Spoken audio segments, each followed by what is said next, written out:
குழந்தைகள் அப்படின்னாலே நம்ம எல்லார் வீட்லயுமே இருக்காங்க சார். சில்ட்ரன்ஸ் அப்படிங்கிற அந்த பேருக்கே ஒரு பெரிய பவர் இருக்கு.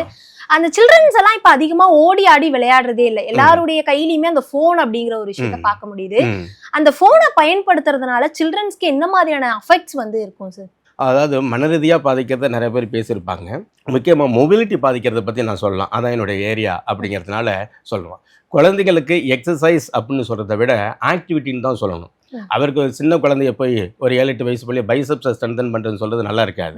அதே இடத்துல ஓடி ஆடி விளையாடுங்க, ஜம்ப் பண்ணி விளையாடுங்கன்னு சொன்னாவே தானாகவே தசையானது நல்லா பலம் பெற்றுரும்.